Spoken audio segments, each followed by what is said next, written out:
La Manzotti Automobili si mette al servizio di tutti coloro che cercano l'auto dei propri sogni con uno staff d'eccezione famoso per professionalità ed esperienza.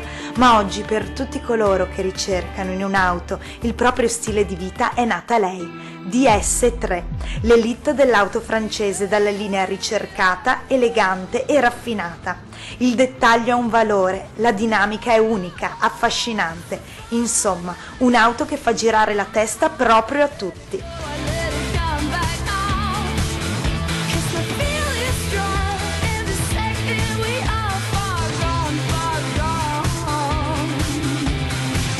La Manzotti Automobili ha deciso di presentare DS3 in un contesto raffinato come quello offerto da Villa Parco Balasco, nel cuore di Castelfranco Veneto. Ad accogliere gli invitati all'evento un delizioso aperitivo, cibo raffinato e ricercato, un'atmosfera che non poteva non riportarci in una Parigi romantica.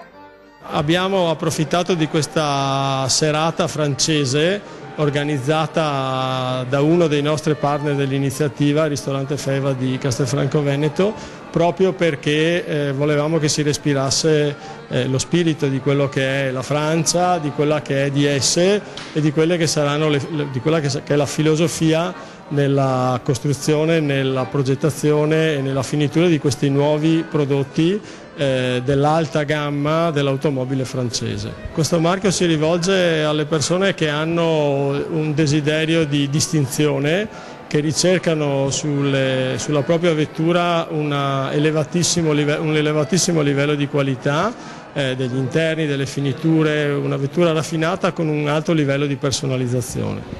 Ma l'evento non si conclude qui, è solo l'inizio. La magia parigina prosegue in concessionaria. L'iniziativa consiste nel coinvolgere 9 negozi di Castelfranco Veneto che ad ogni loro cliente lasceranno un coupon proprio per creare un po' di suspense e soprattutto quando verranno in concessionario prenderli per la gola con dei gustosissimi macaron francesi.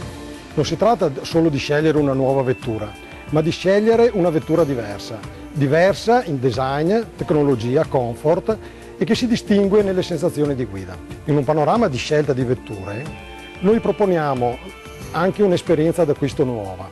Noi prima di essere dei venditori siamo delle persone e per questo puntiamo molto al contatto umano. Per questo è nata questa iniziativa, anche per coccolare tutti voi.